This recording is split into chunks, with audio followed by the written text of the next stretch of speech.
Excellent après-midi, mesdames et messieurs, Excellence, je suis ravie d'être ici. La bonne nouvelle pour moi, c'est que je n'ai pas besoin de lire mon discours préparé, et ça, c'est une bonne chose pour vous aussi.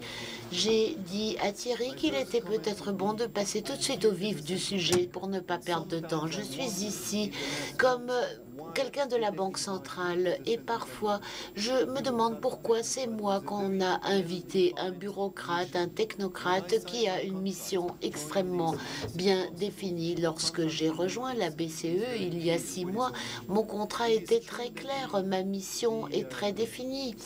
Il est vrai que les demandes qui nous ont été adressées de différents milieux, de faire certaines choses, de ne pas faire certaines choses, de toucher à des domaines qui sont un peu extérieurs à notre domaine de responsabilité, tout ça, ça a été très frappant pour nous. Et je dirais tout d'abord que très souvent, des faiblesses de gouvernance économique dans l'Union européenne ne peuvent pas être compensées en poussant en avant une autre institution qui a un mandat très clair à faire des choses qui n'entrent pas dans son mandat. Donc, soyons clairs, nous devons faire ce qui est notre tâche.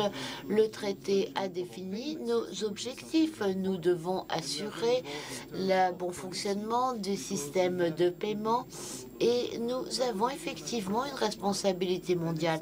Mais voilà donc ma première remarque. C'est parfois difficile pour l'opinion publique de comprendre que nous sommes là comme institution qui a une gouvernance très claire et bien définie, mais nous ne pouvons pas compenser les faiblesses de gouvernance qui se trouvent ailleurs par la nôtre. Et ça, c'est l'un des problèmes que nous avons aujourd'hui. Et personnellement, je pense que l'évolution que nous avons vue à l'échelle européenne est remarquable. Et bien entendu, vous ne me croirez pas si je vous le dis, car vous voyez toutes les pressions des marchés. Je fais référence au discours de M. Fischer, mais si l'on fait abstraction de tous ces bruits qui courent, il faut voir qu'il y a énormément de choses qui se sont passées au cours des 6 derniers mois. Elle ne s'est pas terminée. C'est sûr qu'il y a encore beaucoup de point d'interrogation, mais il y a déjà beaucoup de choses qui ont été faites. Le premier point, c'est ce que vous avez dit, Thierry, au début. Vous avez dit, nous vivons dans un monde avec une très forte division du travail et ça signifie beaucoup de complexité. Et je considère le monde comme une espèce d'écosystème avec beaucoup de choses qui interagissent. Et c'est incroyable que ça fonctionne si bien parce que c'est extrêmement complexe. Notre société est très complexe, vous l'avez dit. Il y a beaucoup de parties qui interagissent et c'est aussi un système interactif et adaptatif, avec beaucoup de possibilités et les choses peuvent se passer très vite. Et c'est la raison pour laquelle nous sommes réunis ici. Donc ça peut aller très vite vers un bon ou un mauvais équilibre. Ça peut très vite dériver dans un sens comme dans l'autre. Et ce système complexe, adaptatif, avec beaucoup d'interactions, généralement dans un tel système, il y a toujours deux possibilités. Soit on a une espèce de commande centrale qui prend des décisions centralement de temps à autre, ou alors on installe toute une série de pare-feux à l'intérieur du système. Des pare-feux qui, par exemple, peuvent servir de protection au sein d'un système mondial économique, donc qui permettent de protéger une partie du système contre des problèmes dans d'autres parties du système. Si on regarde par exemple un système informatique dans une banque, ça fonctionne un peu comme ça.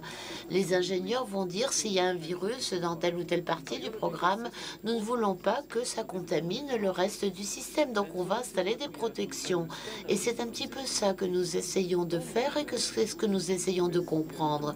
Si nous ne voulons pas avoir une solution avec trop de pare-feu, donc protectionnisme, barrières, etc., si nous ne voulons pas cela, il faut avoir un pivot de coordination centrale. Et en même temps, nous avons une conception de l'institution qui est assez forte. Mais en même temps, nous avons une faiblesse très importante qui est apparu en raison de la récession, après la première phase de la crise. Et je pense que c'est ça la discussion qui a commencé. Si vous le voulez bien, je vais en parler un petit peu. Vous savez que nous avons l'union monétaire, nous avons la monnaie unique pour les différents pays. Lorsque le traité a été conçu, c'était un principe très important que de dire que les différents pays devaient être prudents. S'il y avait un problème, un choc dans un pays donné, le pays perdrait l'instrumentaire de la politique monétaire pour gérer sa crise. Donc il fallait être extrêmement prudent dans la politique physique, économique. Et donc c'était un engagement que chaque pays devait prendre pour lui-même, pas pour le bien de l'Union européenne, mais pour son bien à lui. Et c'était ça le marché que nous avons passé. Et maintenant, à cause de la récession, on constate que le système est trop fragile. Et c'est ça qui se passe. Et c'est pour ça que nous essayons de renforcer la discipline économique et fiscale. Et ce qui est apparu également, c'est que, et je pense que ça, c'est beaucoup plus fort qu'on avait pensé au début de l'Union européenne. Donc si un pays, même un petit pays, se retrouve dans une situation difficile en raison d'une mauvaise gestion économique essentiellement. Donc si un pays se trouve en difficulté, cela a d'énormes impacts extérieurs et les autres pays réalisent que c'est dans leur propre intérêt de faire ce qu'ils ont à faire et que tous les pays fassent ce qu'ils ont à faire. Parce que s'il y a une mauvaise gestion quelque part, ça touche tout le monde. Le prochain point, c'est au niveau de la politique fiscale des finances publiques. La stabilité, c'est quelque chose qui a commencé à poser des problèmes. Les grands pays ont commencé à dire oui à des choses qu'on va reporter à plus tard, des décisions qui ont été prises trop tard. On a commencé à prendre des décisions hier et ça continue à être discuté. Et Herman Van Rompuy viendra demain nous expliquer ce qu'il en est. Mais voilà donc l'histoire. Vous voyez une situation où beaucoup de pays avec des économies avancées, et ce n'est pas le cas des marchés émergents, mais un certain nombre de marchés émergents, emerging markets. Donc il y a beaucoup de pays qui ont des économies développées, arrivées à maturité. Et bien là, la récession va de pair avec une forte fragilité des finances publiques. Et la question, c'est que ça faisait des années déjà que nous le savions.